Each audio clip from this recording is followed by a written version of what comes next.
philosophy is action. Then Arvind got the email from Akash. Akash had a proposal to stop COVID-19. I forwarded it to the team. Text from my sister, who is an eye surgeon at a major hospital in New York. Sad case today. A 17-year-old with a bad injury from yard work. Full corneal laceration, traumatic cataract and retinal detachment. His father was so devastated. When we were talking, he collapsed and hugged me out of sorrow. Now I feel like I'm covered in corona.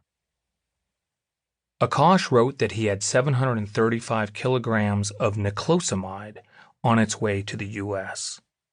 They were going to use it for a clinical trial as a form of birth control, as a spermicide, but they wanted to try it for COVID-19. They were in contact with the FDA. Niclosamide was invented by Bayer in the 1950s and was mostly used in the developing world to treat tapeworm. It had been pulled off the U.S. market in 1996, but it was still made elsewhere. The argument was that niclosamide might work because, even though it had never been used to treat SARS or MERS during an outbreak, long after the fact, it was shown that niclosamide could stop those viruses from replicating inside us. The COVID-19 virus had the same 11 proteins as SARS and MERS, the same arsenal of weapons. Normally, VCs take weeks or months to study a deal. This took us about an hour to say yes, which was the length of our first phone call. It was a blind bet with no evidence, only theory. Usually those bets bust. We would have been fine with that. We were worried about Craig. He'd been coming by the lab to borrow our RT-PCR for weeks. He was so frustrated by the lack of testing that he invented an alternative to the CDC's protocol. He took 4 steps and simplified it into 1 step.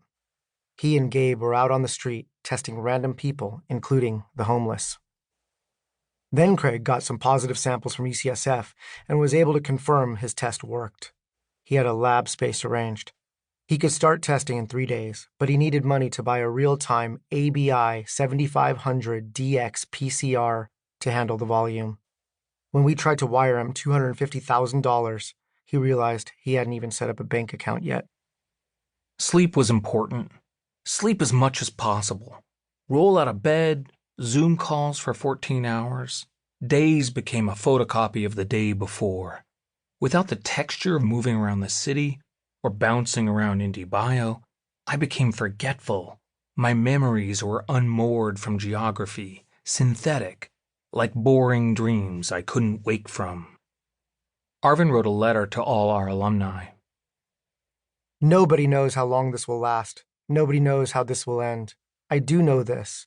Nothing is ever as good as it looks or as bad as it feels. We will be fine. We may even be better from it. But first, we must survive it.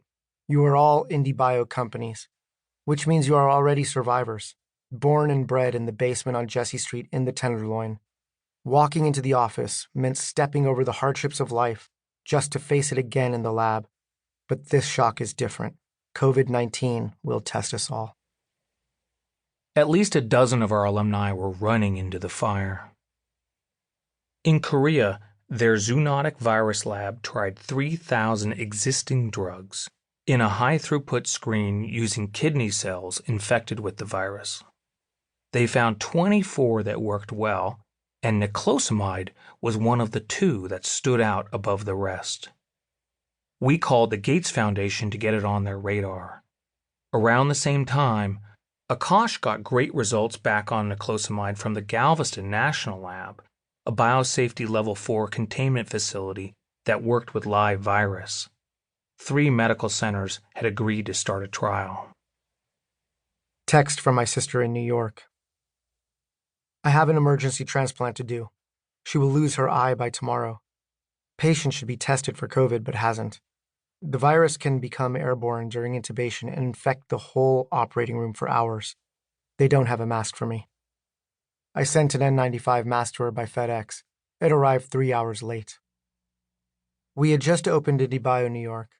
Our team there never even had a chance to visit the lab before being sent home. But they were working with the state.